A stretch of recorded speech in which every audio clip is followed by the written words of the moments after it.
I turned just as the head of black hair emerged from behind the refrigerator door to see who was causing such a racket. But he wasn't what frightened me. Next to the island in the kitchen was a black dog, beautiful but with a look in its eyes as if it wanted to eat me one morsel at a time. It was a Labrador, I thought, but I couldn't say. My eyes went from the dog to the boy standing beside it. I looked with curiosity, but also with surprise at who could only be William's son, Nicholas Lester. The first thing that came into my head when I saw him was, look at those eyes. They were sky blue, bright as the walls of my room, a complete contrast to his raven hair, which was unkempt and damp with sweat. He must have just worked out because he had on leggings and a baggy muscle shirt. My God, he was handsome. I had to admit that, but I didn't let what I was thinking distract me from who was in front of me. My new brother. The person I'd have to live with for a year. A year that I sensed would be outright torture. And his dog went on growling at me as if it could guess at my thoughts. "You're Nicholas, right?" I asked, trying to control my fear of that vicious animal that wouldn't stop growling. I was surprised and angry at the way he looked over at his pet and smiled. "The one and only," he said, and then looked back at me. "You must be the daughter of my father's new wife?" I couldn't believe he'd say it so coldly. He rolled his eyes. "So your name was?" I couldn't help feeling shocked as he asked that question. He didn't know my name. Our parents were married, my mother and I had moved, and he didn't know what to call me. "Noah," she replied contemptuously. "My name's Noah." It was funny how she scowled at me. My new stepsister seemed offended I didn't give what her and her mother's names were, but I had to admit that at least I remembered her mother's. How couldn't I? The last 3 weeks she'd spent more time in my house than I had. Raphael and Morgan was now a part of my life, and to make matters worse, she'd brought company. "Isn't that a dude's name?" I asked, knowing it would bother her. No offence, obviously, I added when I saw her honey-coloured eyes open with surprise. "It's a girl's name too," she answered a second later. I watched her look at me and then at Thor, my dog, and I couldn't help laughing. Probably your limited vocabulary doesn't include the word unisex. Thor kept growling and baring his teeth. It wasn't his fault. We trained him not to trust strangers. With one word from me, he turned back into the sweet dog he always was, but it was too fun seeing the look of fear on my new stepsister's face. "Don't worry about my vocabulary, it's pretty extensive," I replied, closing the fridge and turning to face her for real this time.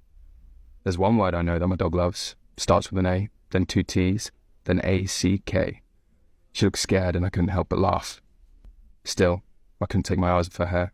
Its colour was strange, somewhere between dirty blonde and red. "Very funny," she said sarcastically, but obviously terrified. "Get him out of here, he looks ready to kill me." She took a step back. As she did, Thor took a step forward. Good boy, I thought. Maybe she could use a scare, a special reception to let her know whom this house really belonged to and how unwelcome she was. "Thor, forward," I ordered him sternly. Noah looked back and forth from him to me and stepped further back until she hit the wall. Thor walked slowly toward her, growling and showing his teeth. He was scary, but I knew he wouldn't do anything, not unless I ordered him to. "What are you doing?" she asked. "This isn't funny." But it was. "My dog usually gets along with everyone. It's weird that he's on the verge of attacking you," I remarked, amused as she tried to control her fear. "Are you going to do anything?" she whined. "Do anything? How about I tell you to go back where you came from?" "You've been here, 5 minutes and you're already bossing people around," I said, walking over to the tap and pouring a glass of water. "Maybe I should leave you here for a while to get to know the place on your own." "Well, you dropped on your head often as a child. Get that dog away from me." I turned a little surprised at her audacity, and she just insulted me. I think even my dog got it because he walked closer to her. She hardly had any space to move. Then, before I could stop her, Noah turned in a fright and grabbed the first thing in reach on the counter, a frying pan. Before she could hit Thor, I grabbed his collar with one hand and stopped her with the other. "What the f*** are you doing?" I shouted, grabbing the pan and putting it back on the counter. My dog was furious, and Noah shrank into my chest, stifling a scream.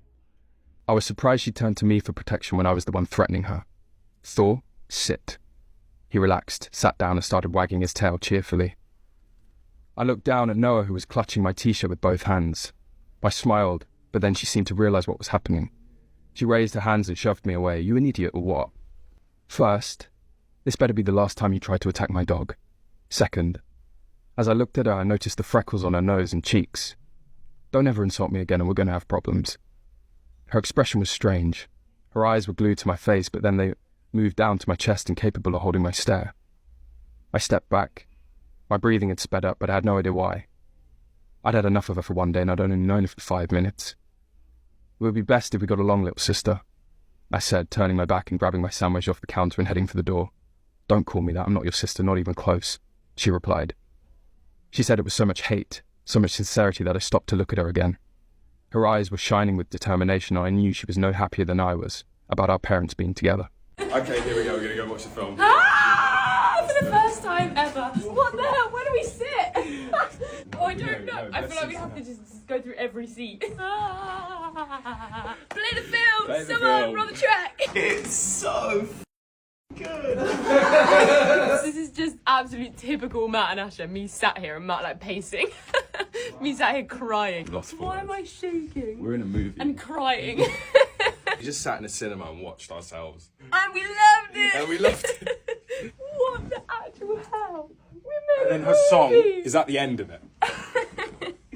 This is a big day in our lives. Is all fair in love and war? Heard that? No! Yeah. So I must now undertake a forfeit. Which is? I either call my father and tell him my childhood crush, Oh, wow. or I get a tattoo.